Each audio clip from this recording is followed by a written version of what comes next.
Dopo le 1000 peripezie per caricare la moto, ovviamente siamo alla partenza. Sei pronta? Diciamo di sì, dai. La Tenerona deve essere pronta per forza, ma adesso, come avete visto nei video di preparazione, dobbiamo fare un po' di rodaggio tra virgolette per capire se tutto va nella maniera migliore. Però ufficialmente possiamo dirlo: Apriamo la terza stagione sudamericana. Vamos! Appena ripartiti da Buceo, la zona in cui abbiamo soggiornato qui a Montevideo, siamo diretti al centro per una toccata e fuga.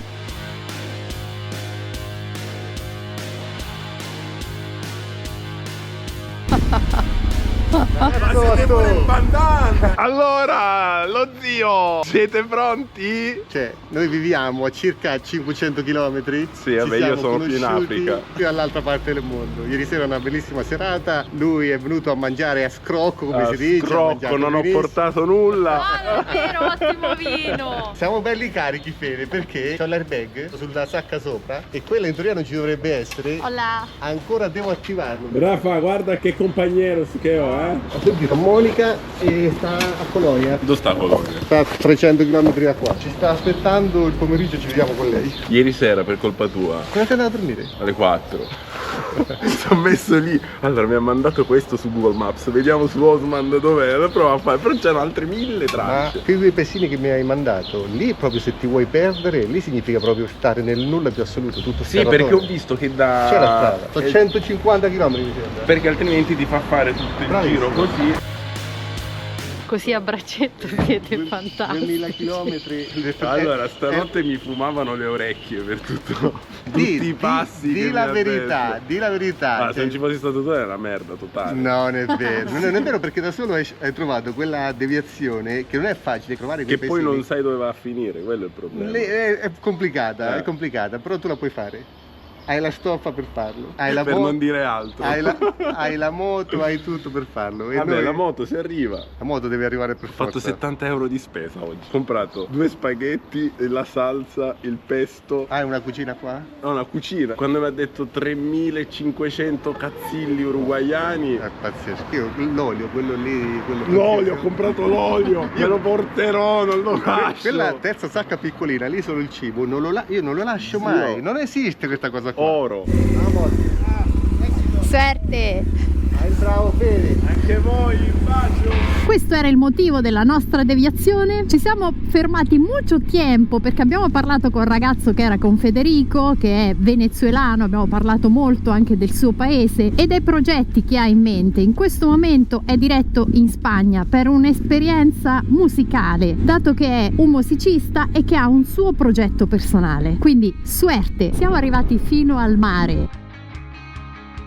17 gradi in questo momento, sempre perché siete in sella e andate aggiornati.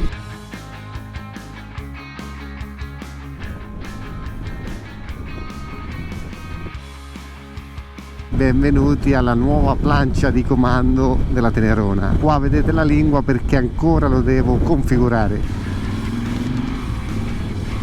Parliamo del nuovissimo CarPlay della CG IO 5 Lite che prenderà il posto del telefonino. Ma se avete visto l'ultimo video pippone, il supporto del telefonino l'ho lasciato anche per tenere il telecomando del drone. Comunque nuovi specchietti Adventure, nuova borsa da serbatoio, qualche supporto che devo testare per le action cam, quindi nuova visuale per voi seduti sul divano. Ma seduti sul divano un corno, sono in sella. Sono stati anche aggiornati della temperatura, aria fresca, bellissimo per viaggiare. Un passaggio veloce al porto, tanto per ricordare alla Tenerona che siamo arrivati proprio in questo punto, cioè l'abbiamo ritirata qua dentro.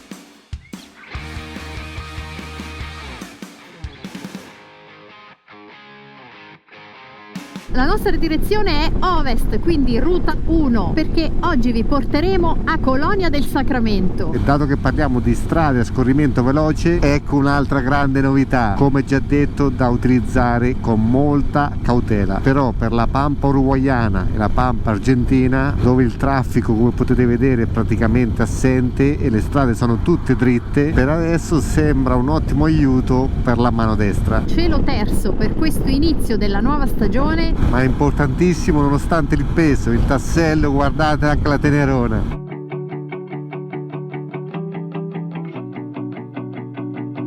Primo pedaggio, non pedaggio, questa cosa ci piace molto. Dovremmo fare una petizione per portarla anche in Italia, che ne dite voi? Autostrade libere!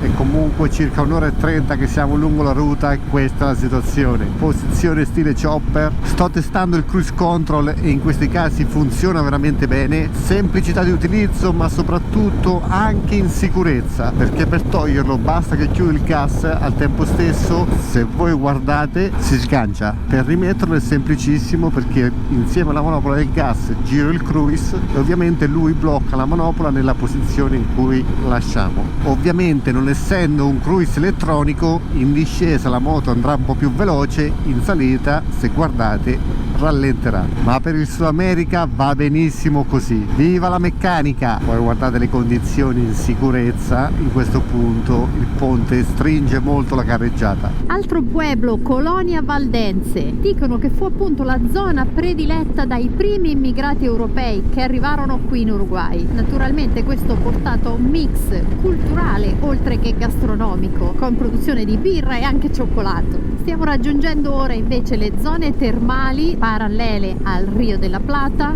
Santa Ana y Artilleros.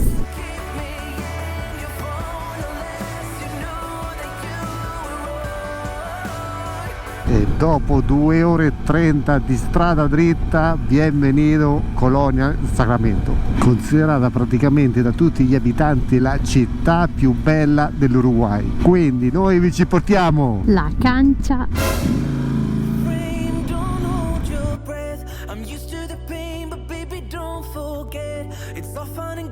Comunque noi siamo quasi arrivati, 230 metri per la struttura. Qua ci sembra di essere tornati a Corridonia, perché il centro storico di Corridonia è mattonato in questa maniera. La posata dovrebbe essere qua a sinistra. Arrivati ragazzi.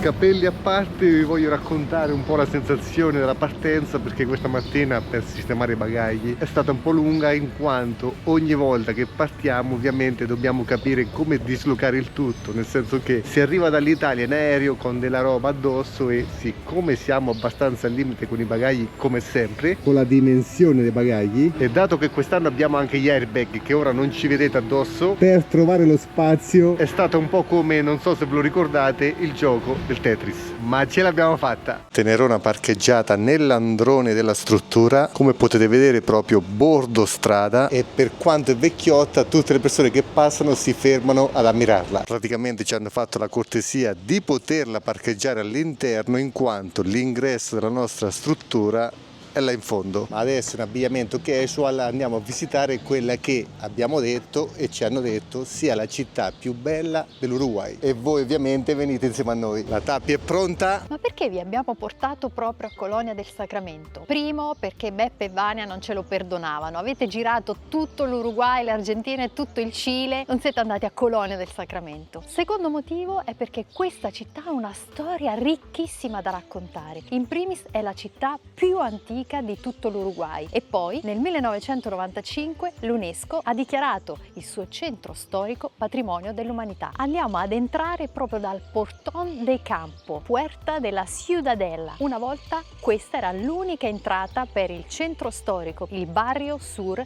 di Colonia del Sacramento.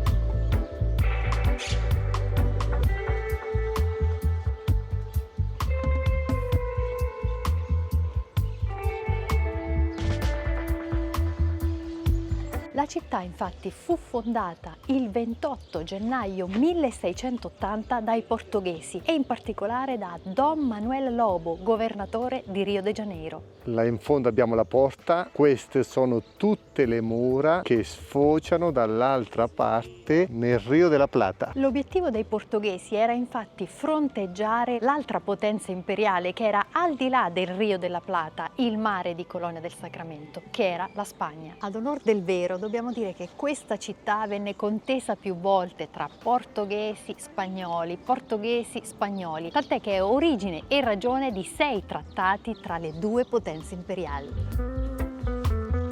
Ci troviamo in una delle vie più caratteristiche di tutta Colonia del Sacramento, che chiaramente alla sua fondazione si chiamava Colonia do Sacramento, e questa contesa continua tra le due potenze si vede anche dalla struttura delle sue strade. Lo scolo centrale, che era tipico delle costruzioni portoghesi, e i 2 scoli laterali della strada, tipico delle costruzioni spagnole. Questa è la famosa Calle de los Suspiros, circondata da costruzioni di architettura portoghese.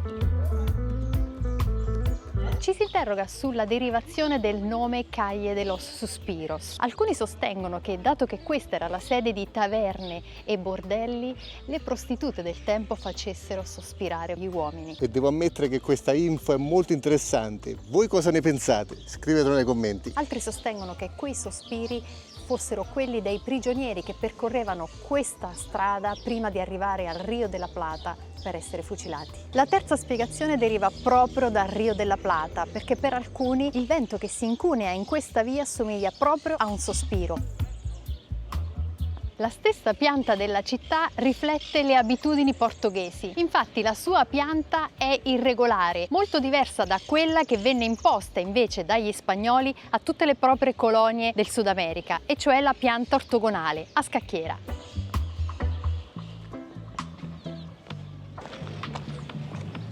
Venne costruito il faro bianco che vediamo alle nostre spalle, con le tasse che pagavano le navi che transitavano tra i porti di Buenos Aires e Montevideo.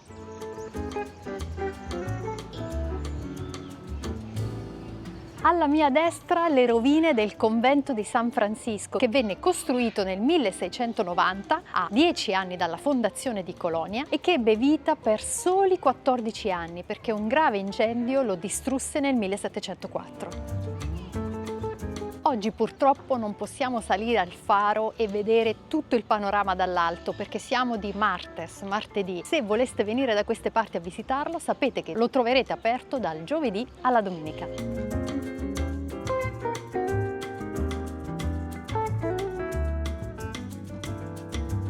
Questo è invece un esempio di strada costruita dagli spagnoli, con gli scoli ai lati della strada.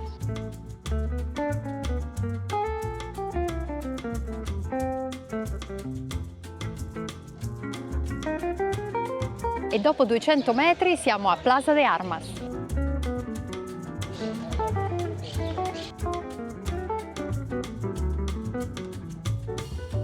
Di fronte alla quale si trova la Iglesia Matriz, la più antica di tutto l'Uruguay. Sbucati sulla via principale che taglia praticamente la città in due e che dall'altro lato finisce direttamente sul mare. E adesso, per tenerci in forma, dove andiamo? Andiamo a Real de San Carlos, a Plaza de Toros. Da qui dista 5 km, vamos a piedi. Abbiamo visto che si potrebbero affittare anche le bici, ma Sara La Tappi ha deciso per le motofette. Guardate che andatura pazzesca! Cioè sono 5 km ad andare e 5 a tornare. Alla fine prendiamolo come allenamento gratuito per tenerci in forma. E comunque anche nelle vie secondarie ci sono tantissime piante come se non ci fosse un domani. E nel frattempo in diretta vi facciamo vedere un gioco dei bimbi, ovvero con un cartone cercano di scivolare lungo la scarpata. Tra l'altro abbiamo appena superato una pista di pattinaje, cioè una pista di pattinaggio dove i ragazzi andavano con lo skateboard e facevano acrobazie, e ragionavamo sul fatto che l'unica pista di pattinaggio a Corridonia è stata trasformata in un parcheggio.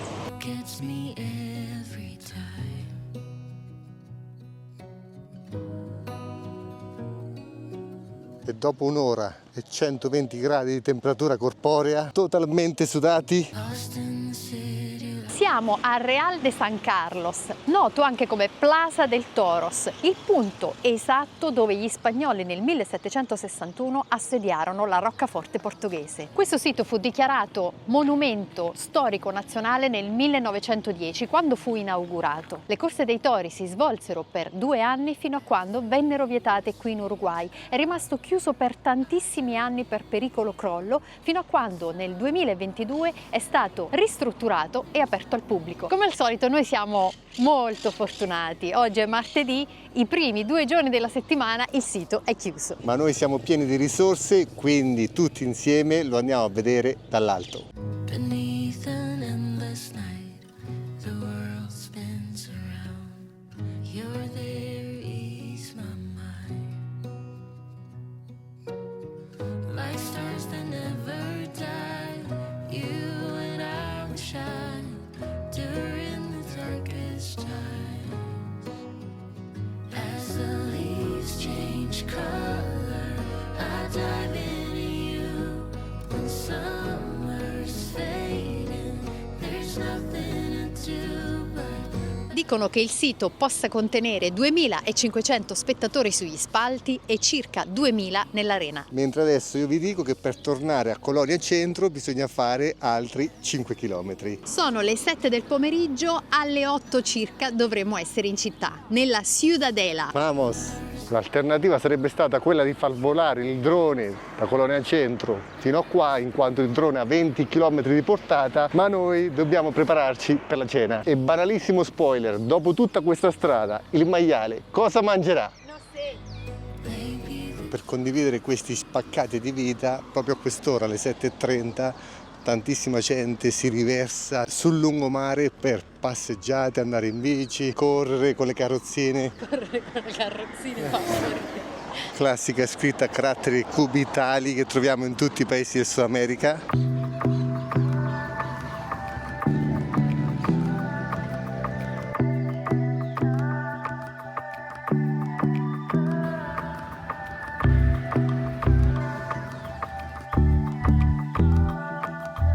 Stiamo tornando mentre il sole sta scendendo all'orizzonte.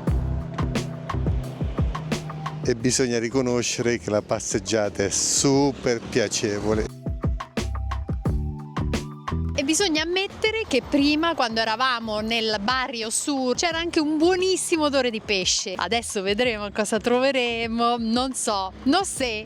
Io pensavo una scatola di tonno riomare, che ne pensate voi? Quello posso star tranquilla, precisamente, quel marchio non lo troveremo. Ultimi 2 chilometri, non facciamo in tempo ad arrivare al ristorante prima che il sole scenda. Così ce lo godiamo tutti insieme in santa pace. Mentre Sara, come potete vedere, sta cercando di fare un time lapse. Io la lascio fare perché, come sapete benissimo, di elettronica non capisce una mazza, ma come dico sempre bisogna farli provare, perché è bellissimo provare ed imparare con i propri sbagli. Guardatela quanto è attenta. Aspettate, la seguo. Nel frattempo vi giro la camera perché il sole sta andando. È pazzesco con quale velocità scenda. Ci se ne accorge solo quando supera l'orizzonte. Cioè praticamente siamo a 2 minuti e 33 secondi. Penso che in 1 minuto non lo vedremo più. 1 minuto, ho sbagliato di pochissimo. Praticamente 1 minuto e 30 secondi da quando eravamo a metà sole. Sei riuscito a farlo?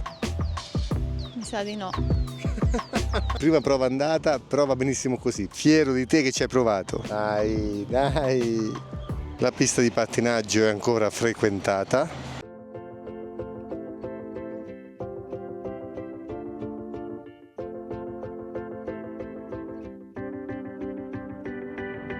I bet you'll come.